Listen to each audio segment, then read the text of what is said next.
There are good Mordecai episodes in this arc, I promise you. They're just not in season 1. In fact, this one might be even worse than the first episode in this arc. My god.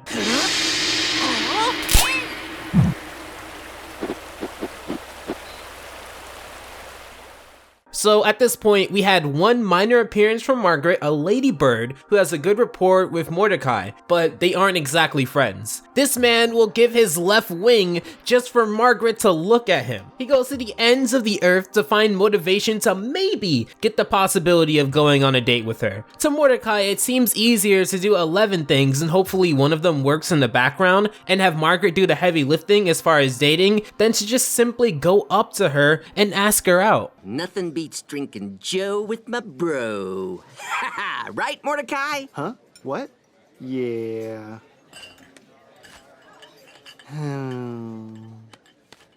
Mind you, at this point, Margaret isn't a character. Margaret is a PlayStation achievement, sought out by Mordecai that Rigby and thus the audience seem to be well aware of. Now, this isn't to say that characters who exist solely to be the romantic interest of a more fleshed out character don't work. I like Trent from Total Drama. What did he do? Play the guitar? Yes, totally a deep character development 101. Not every character that we'd grow to love in season 1 would be fleshed out. In fact, I would say in regular show, given what we would go on to know about these characters, no character was adequately fleshed out in season 1. Not saying that's a bad thing, it was just the beginning. However, with Margaret, in retrospect, she wasn't that compelling of a character, she wasn't even that interesting. Given that a lot of people had cartoon crushes that weren't always human, is Margaret like an A or S tier for you guys? Is she like the Raven Starfire of this generation? Never mind that her job requires her to be more hospitable than usual. In fact, it would be the funniest thing if the reason why Mordecai likes Margaret is because of the fact that she's obligated or encouraged by a work and her boss to have a nice and inviting personality, given that she has to talk to customers. That better not be the case.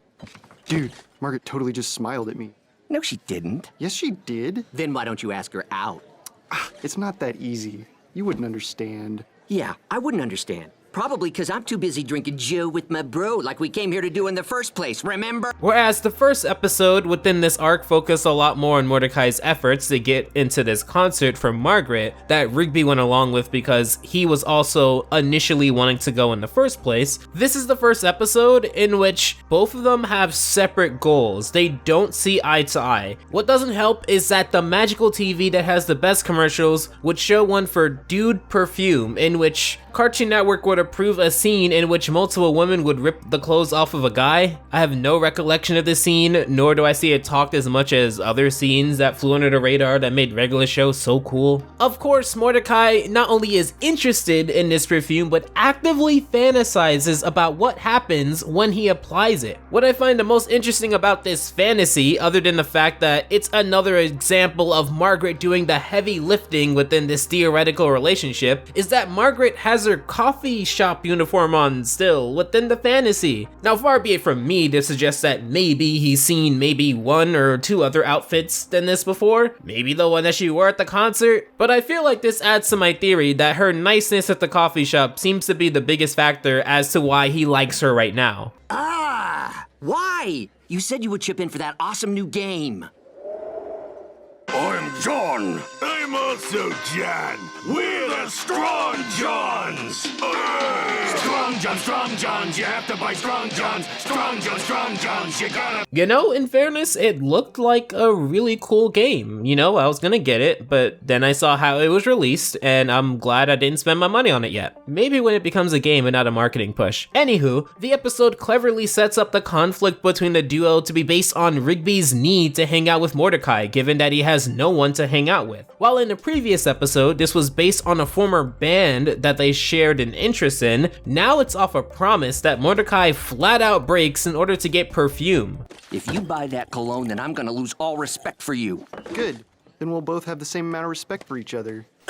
What's with you? We had a plan. Coffee, Strong Johns, hang out. Dude, we can hang out later. You know, we can chalk this up to the jerk has a point. While obviously hitting an intentional foul with that respect remark, he does make a good point in there. He represents the character that wants to move up in life, understanding that time is limited and wanting to try out new things. Is that something that we should make fun of Mordecai for wanting to do? Absolutely not. But we can make fun of him for thinking that perfume was going to be the end-all solution to his situation with Margaret. In fact, one thing that I did learn over the course of life is that if that truly was the be-all end-all solution to get Margaret, that's not a good sign. That's actually a really bad sign, because then that tells me that anyone could have done what Mordecai did and anyone could have bought the perfume. It wasn't necessarily you. And in fact, that relationship would be incredibly shallow and potentially incredibly short, at least in hindsight. On the more positive side though, it does start the habit of Mordecai using other items to compensate for his lack of self-confidence. I know he's going to use mints in an episode and a time machine in this arc, so this is just setting up a future habit which, you know, points for this show for being consistent with that. He applies the perfume in which he says in the episode would probably make him too busy with the ladies to even care that Rigby threatens to find new friends. And not only does nothing happen, but the aroma repulses pops. However, he does attract another rarity. Did someone say there's dude time down here? Can I bum a spray? Can I bum a spray?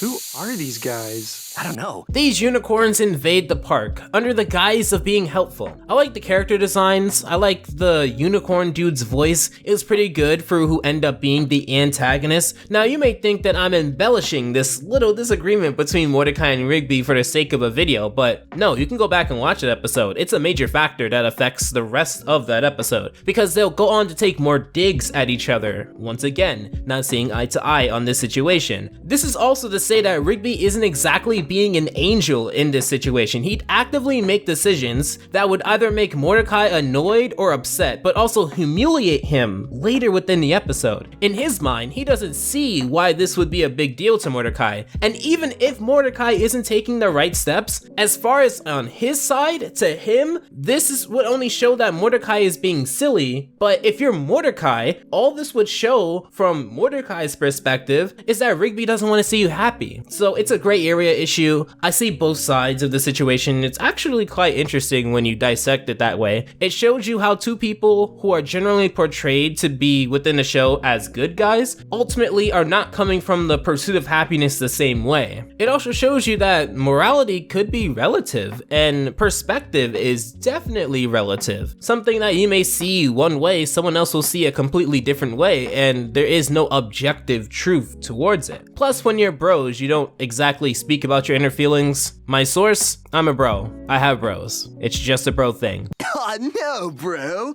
You don't use this to get the ladies. You use it to hang out with the bros. Yay! Finally, somebody's speaking my language. Bros. The unicorns would offer to help Mordecai, and we get into an interesting scene, to say the least. Outside of the coffee shop, Mordecai would ask for advice on speaking to Margaret. The unicorns would first have him drink from the quote, cup of knowledge, which ended up being other unicorn liquids. You know, geez, this episode did a lot. But anyway, what gets me is that Rigby would merely side with the unicorns in saying that, you know, they're just having fun. They were just having a little bit of fun before they would give Mordecai advice on how to pick up Margaret. But Mordecai would fight Rigby specifically.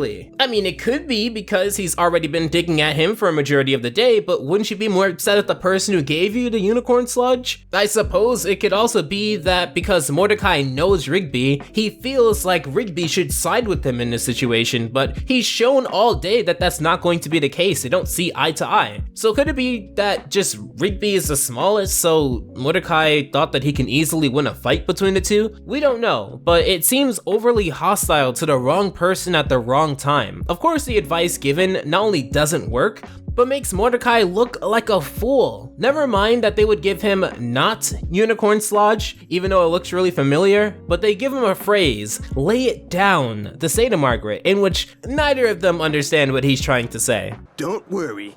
We're still gonna help you get your lady. How? By partying at your place! Wait, what? It'd be shown here that the unicorns are getting out of control, drinking, breaking everything in sight. Rigby reading the room would try to get in on the fun, only to cross the line with Mordecai. Once again, they're just seeing their life differently. At least one, at this time, wants to find more entertainment than just his bro, his best friend. He wants to find other people to fill out the other aspects of his life and start to fulfill those things, now being out of school and I believe dropping out of college. And the other one is just happy where they're at and they just kind of want to relax from now, and later on in life they'll think about those questions and answer those when the time comes up. So like with any other bad influence episode, you'd think you would have the scene where the main character, the protagonist, is hanging out with the bad influence and the activities ramp up in terms of intensity and it crosses the protagonist's moral line. But that scene doesn't exist here. They go from being friends with Rigby to instantly treating him like garbage, and I don't get it. I guess the trampoline and Benson scenes are supposed to show that change, but Rigby wasn't necessarily making a stand or telling them to stop. He was frozen in his tracks. He agrees with the sentiment of having fun, he just didn't want to be a party pooper. He didn't say anything. If there were anything to improve about this episode, it would be this part. If anything, you would think the unicorns would be more hostile towards Mordecai. Rigby has done nothing but side with them. The only other reason I can see them turning on Rigby is because he's not a unicorn, which isn't racist, because unicorns and raccoons aren't necessarily separated by race, but it's definitely something. I gotta put my finger on it, so put a pin in that. And that's coming from someone who would put raccoons above unicorns in a tier list. And an animal tier list, like, it would be subjectively wrong to put it the other way. It's not my fault. If you would have just hung out with me and played some Strong Johns, none of this would have happened. Look, I'm sorry about the game, but that doesn't give you the right to treat me like garbage. You owe me an apology. I'm sorry.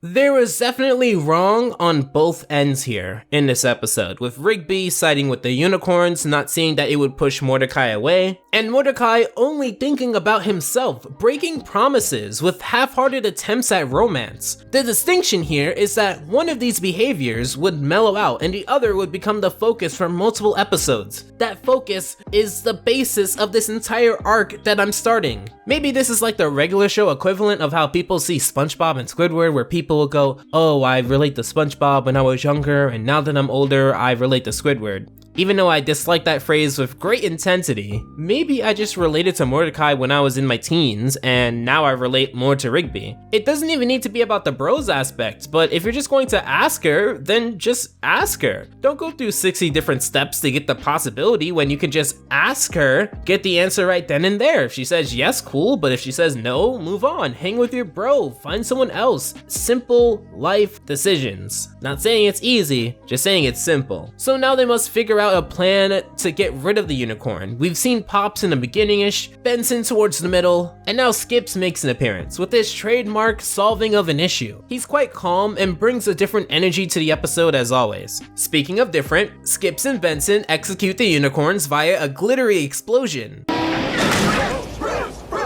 But what if they come back? They ain't coming back.